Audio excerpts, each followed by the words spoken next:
নমস্কার।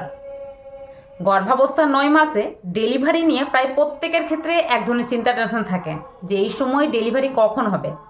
দেখুন, আপনার ক্ষেত্রে ডেলিভারি ডেটের আগে হবে নাকি পরে, এটা কিন্তু আপনি নিজেই বুঝতে পারবেন। এই সময় আপনার ক্ষেত্রে যদি এই বিশেষ লক্ষণগুলো লক্ষ্য করা যায় তাহলে বুঝে নিন আপনার ডেলিভারি আর কিছুদিন বাকি। তাছাড়াও এই সময় কোন লক্ষণ দেখলে আপনি দেরি না করে ডাক্তারের কাছে যাবেন, এই বিষয়ে আলোচনা করব। ভিডিওটা স্কিপ না করে শেষ পর্যন্ত দেখুন, আশা করি আপনার জন্য অনেকটাই হেল্পফুল হবে। এবং ভিডিওটা ভালো লাগলে, ইনফরমেটিভ মনে হলে বেশি বেশি শেয়ার করুন, পারলে একটা লাইক করুন আর অবশ্যই চ্যানেলটাকে সাবস্ক্রাইব করে পাশে থাকবেন। চলুন ভিডিও বেশি যাওয়া যাক। তো দেখুন, সাধারণত গর্ভাবস্থায় নর্মাল ডেলিভারি এটা কিন্তু প্রায় বেশিরভাগ গর্ভবতী মায়েদের ক্ষেত্রে প্রেগনেন্সির 37 থেকে 40 সপ্তাহের মধ্যে হয়ে থাকে। মানে প্রেগনেন্সির 9 নম্বর মাসের 1 সপ্তাহ পরে থেকে ডেলিভারি ডেটের মধ্যেই ডেলিভারি ব্যথা কিন্তু প্রায় বেশিরভাগ জনের ক্ষেত্রে উঠে যায়। তবে কারো কারো ক্ষেত্রে একটু সময় লাগতে পারে, কারো কারো ক্ষেত্রে ডেলিভারি ডেটের পরেও হতে পারে। তার জন্য ডেলিভারি ডেট পেরিয়ে গেলে আপনি ধৈর্যহারা হবেন না, কারণ নর্মাল ডেলিভারির প্রসেসটা একটা ন্যাচারাল প্রসেস। আর এই প্রসেসটা কারো কারো ক্ষেত্রে একটু সময় লাগতে পারে, আবার কারো কারো ক্ষেত্রে একটু তাড়াতাড়ি হতে পারে। যার ক্ষেত্রে বডি অ্যাক্টিভ থাকে তাদের ক্ষেত্রে একটু তাড়াতাড়ি ডেলিভারি ব্যথা উঠে যায়। তবে এই সময় আপনার ক্ষেত্রে ডেলিভারি ব্যথা শুরু হতে চলেছে বা নর্মাল ডেলিভারি হবে, কখন হবে কি করে বুঝবেন? তো এই সময় যেটা হয়ে থাকে যে ডেলিভারি যখনই সময় চলে আসে, এই সময় কিন্তু বিশেষ কয়েকটা লক্ষণ খুবই স্পষ্টভাবে লক্ষ্য করা যায়। এই লক্ষণগুলোর মধ্যে কোনো একটা যদি আপনার ক্ষেত্রে খুব স্পষ্টভাবে লক্ষ্য করা যায় তাহলে বুঝে নিন আপনার ডেলিভারি 4 থেকে 5 দিনের মধ্যেই হবে। চলুন সেই লক্ষণগুলোর কথা আলোচনা করি। এর মধ্যে প্রথমত হলো আপনার তলপেটে ভারী ভারী লাগা। দেখুন, গর্ভাবস্থার শেষের দিকে তলপেটে ভারী লাগাটা খুবই স্বাভাবিক, কারণ পেটের আকার বৃদ্ধি পায়। কিন্তু এই সময় একটু বেশি তলপেটে ভারী লাগা, হাঁটা চলাতে সমস্যা হওয়া, এই ধরনের সমস্যাটা কিন্তু আপনি বেশি বুঝতে পারবেন। কেন হয়? কারণ এই সময় বাচ্চা কিন্তু আস্তে আস্তে নিচের দিকে নামতে শুরু করে। বাচ্চা এই সময় হেড ডাউন পজিশন করেনি, মাথা নিচে পা উপরের দিকে। আর আপনারা তো জানেন যে পেটের মধ্যে বাচ্চার যে মাথা রয়েছে তার ওজন কিন্তু সবচেয়ে বেশি থাকে। এবারে বাচ্চা যেই মাথা নিচে করে দেয়, এবারে কিন্তু সে নিচের দিকে আরও নামতে থাকে। এর ফলে আপনার তলপেটে ভারী লাগা, হাঁটা চলাতে সমস্যা হওয়া, যৌনিপথের জায়গায় ভারী ভারী লাগা, যৌনিপথের জায়গায় হালকা চাপ অনুভূত হওয়া, এই ধরনের ব্যথাটা, এই ধরনের লক্ষণটা কিন্তু আপনি লক্ষ্য করতে পারবেন।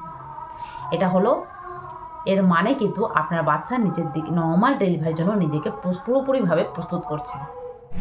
2 নাম্বার, এই সময় আপনার ক্ষেত্রে যেটা হবে যে মাঝে মধ্যে এক ধরনের ফলস লেবার পেন বা ব্রাকশন হিক্স কন্ট্রাকশন কিন্তু দেখা দেবে। এবার এটা কি, এটা অনেকে জানেন না। দেখুন, এই সময় দেখতে পাবেন যে মাঝে মধ্যে তলপেটে ব্যথা অনুভূত হচ্ছে, কোমরের দিকে ব্যথা অনুভূত হচ্ছে।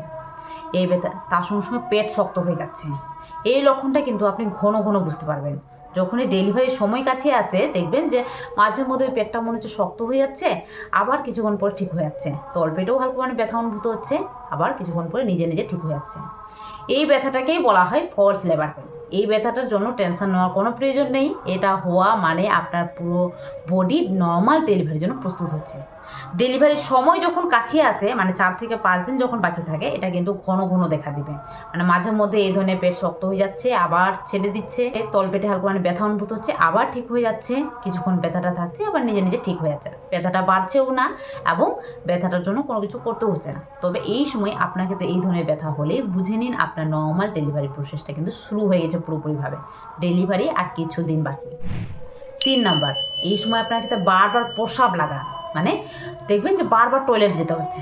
মানে সাধারণত প্রেগনেন্সিতে প্রত্যেকের ক্ষেত্রে বারবার ইউরিন লাগার ব্যাপারটা থাকে, কিন্তু আপনার ডেলিভারির সময় যখন কাছে আসবে এটা কিন্তু ঘন ঘন হবে। মানে আগে যেখানে 1 ঘন্টা অন্তর অন্তর বা 1 ঘন্টার মধ্যে 2 বার করে ইউরিন করতে যেতে হচ্ছিল, কিন্তু এই সময় আপনার ক্ষেত্রে 15 মিনিটের অন্তর অন্তর ইউরিন করতে যেতে হবে। এর কারণ কি? এর কারণ হলো এই সময় বাচ্চা যেহেতু নিচের দিকে মাথা নিচে করে নিয়েছে, তার জন্য কিন্তু বাচ্চাদানির পাশেই যে ব্লাডারটা রয়েছে, এই ব্লাডারের মধ্যে কিন্তু ইউরিন ধরে রাখার ক্যাপাসিটি কমে গেছে। কারণ রীতিমতো বাচ্চা নিচের দিকে চাপ দিচ্ছে, যার কারণে আপনার ক্ষেত্রে বারবার টয়লেট লাগা বা টয়লেটে যাচ্ছেন, দেখছেন ইউরিন খুব একটা হচ্ছে না কিন্তু খুব জোরে প্রেশার হচ্ছে। এই ধরনের চাপটা কিন্তু আপনি বুঝতে পারবেন।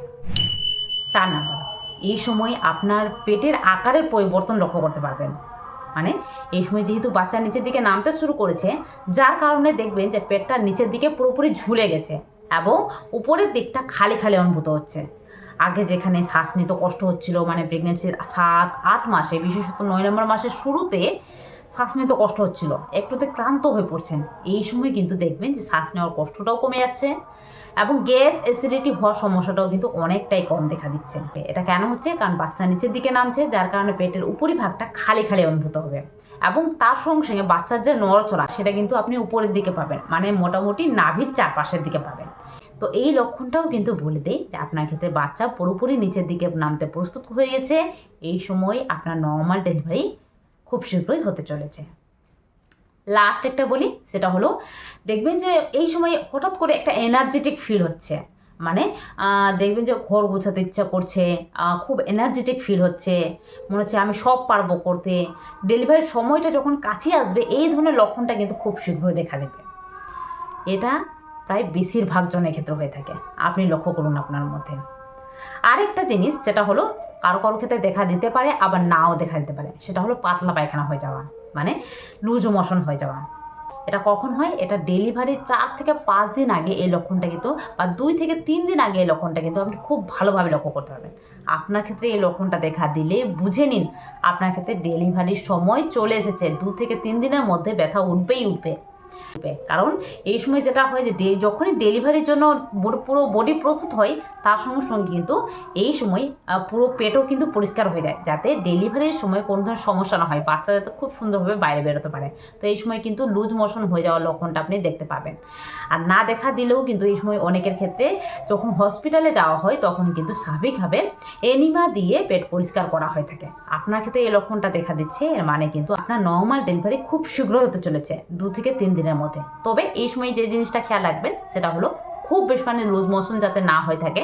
খুব বেশি লুজ মোশন হলে কিন্তু আপনি দুর্বল হয়ে পড়বেন, সেই বিষয়টা খেয়াল রাখতে হবে। কারণ এই সময় আপনাকে পুরোপুরি এনার্জেটিক হয়ে থাকতে হবে, সুস্থ থাকতে হবে। আপনি ভালো থাকলে নর্মাল ডেলিভারি প্রসেসটা কিন্তু আরও ভালোভাবে হবে। তাই বিশেষ জিনিসটা অবশ্যই লক্ষ্য করুন আপনার মধ্যে ঠিক কোন কোন লক্ষণগুলো দেখা দিচ্ছে, কমেন্ট বক্সে জানাবেন। এবারে আসি, এই সময় কোন লক্ষণ দেখলে আপনি দেরি না করে ডাক্তারের কাছে যাবেন। দেখুন, এই সময় অনেক মায়েরা থাকেন যারা কিন্তু অবহেলা করে থাকেন, মানে বুঝতে পারেন না যে এই সময় ঠিক কী করব, কখন যাব ডাক্তারের কাছে। তো এই সময়টা কিন্তু খুব ভাইটাল সময়, যার কারণে এই সময় বিশেষ কয়েকটা লক্ষণ যেগুলোর মধ্যে কোনো একটা যদি আপনার ক্ষেত্রে দেখা দেয়, তাহলে কিন্তু দেরি না করে আপনি ডাক্তারের কাছে যাবেন, বাড়িতে বসে থাকবেন না। এর মধ্যে প্রথমত হলো আপনার তলপেটের জায়গাটাতে খুব বেশি মানে ব্যথা অনুভূত হচ্ছে এবং ব্যথাটা বাড়তেই চলেছে, তাহলে কিন্তু খুব শীঘ্রই ডেলিভারি হবে। এই সময় দেরি না করে ডাক্তারের কাছে যাবেন। 2 নম্বর, বাচ্চার নড়াচড়া কমে যাওয়া। বাচ্চার নড়াচড়াটা মনে হচ্ছে সারাদিনে আপনি খুব একটা পাননি বা নড়াচড়া একদমই করছে না। এই সময় অপেক্ষা করবেন না যে কাল যাব, এমনটা করবেন না। এই সময় বাচ্চার ক্ষতি হতে পারে, যার কারণে এই সময় দেরি না করে ডাক্তারের কাছে যাবেন। আর যাদের ক্ষেত্রে ডেলিভারি ডেট পেরিয়ে গেছে তারা কিন্তু অবশ্যই বাচ্চার নড়াচড়াটা প্রতিনিয়ত খেয়াল রাখবেন, মানে দিনে অন্তত পক্ষে 10 থেকে 12 বার করছে কিনা এটা খেয়াল রাখবেন। কারণ এই সময় বাচ্চার নড়াচড়া কমে যাওয়াটা স্বাভাবিক, তবে খুব কমে গেলে বাচ্চার ক্ষতি হওয়ার সম্ভাবনা সবচেয়ে বেশি থাকে, এটা খেয়াল রাখবেন। এই সময় আপনার জনিপথ থেকে যদি কোনো ধরনের জল নির্গত হয় বা ওয়াটার লিকেজ হয়ে থাকে, মানে আপনার জনিপথ থেকে দেখবেন যে এক নাগারে কিছু একটা মনে হচ্ছে জল, স্বচ্ছ কালে জল পড়তে রয়েছে, বা অনেকে আবার এটাকে কিন্তু ইউরিন ভেবে বা ইউরিন লিকেজ হচ্ছে বলে কিন্তু এড়িয়ে যান, এটা মিস করবেন না। ইউরিন কিন্তু শুধুমাত্র যখন আপনার ক্ষেত্রে টয়লেট পাবে বা ইউরিন পাবে তখনই কিন্তু ইউরিন লিকেজ হবে। আর যদি জল নির্গত হয় বা ওয়াটার লিকেজ হয়ে থাকে, যেটাকে সাধারণত আমরা জল ভেঙে যাওয়া বলি, এটা কিন্তু আপনার এক নাগারে পড়তে থাকবে এবং এটা কোনো মতেই থামে না একবার ভাঙতে শুরু করলে। সেক্ষেত্রে এই ধরনের লক্ষণটা দেখলেও দেরি না করে ডাক্তারের কাছে যাবেন। এই বিষয়ে ডিটেলস ভিডিও আমার চ্যানেলে শেয়ার করা রয়েছে, লিঙ্ক ডেসক্রিপশন বক্সে দিয়ে দেবো, ফার্স্ট কমেন্টেও লিঙ্ক থাকবে, দেখে নিতে পারেন। এবারে আরেকটা জিনিস বলি, সেটা হলো এই সময় আপনার ক্ষেত্রে যদি কোনো ধরনের মাথা যন্ত্রণা হচ্ছে, অথবা আপনার ক্ষেত্রে এই সময় খুব বেশি মানে কোমরে ব্যথা হচ্ছে বা পা ফুলে যাওয়ার সমস্যাটা খুব বেশি মানে দেখা দিচ্ছে, গা হাত পা ফুলে যাচ্ছে, এই সমস্ত লক্ষণ দেখলে ডাক্তারের কাছে যাবেন। আদারওয়াইজ এই সময় টেনশন করবেন না, এই সময় চিন্তামুক্ত থাকুন, হেলদি খাবার খান এবং হাঁটাচলা করুন। আপনি এই সময় যতটা অ্যাক্টিভ থাকবেন আপনার ডেলিভারির প্রসেসটা খুব সুন্দরভাবে হতে পারে এবং আপনার ক্ষেত্রে বাচ্চা কিন্তু খুব সহজে নিচের দিকে নামতে পারে। তো এই বিশেষ লক্ষণটা লক্ষ্য করুন। তো আশা করি আজকের ভিডিওটার মাধ্যমে কিছুটা হলেও আপনি বুঝতে পেরেছেন যে ঠিক ডেলিভারি ঠিক কখন হবে, কি করে বুঝবেন, আর ডেলিভারির সময় ঠিক কী করবেন, আর কোন সময় দেরি না করে ডাক্তারের কাছে যাবেন। তো এই বিশেষ জিনিসগুলো অবশ্যই খেয়াল রাখুন প্রেগনেন্সি 9 নম্বর মাসে। চলুন আজকে ভিডিওটা এই পর্যন্ত। ভিডিওটা কেমন লাগলো কমেন্ট বক্সে জানাবেন, পারলে বেশি বেশি শেয়ার করুন, আর অবশ্যই চ্যানেলটাকে সাবস্ক্রাইব করে পাশে থাকবেন। চলুন টাটা।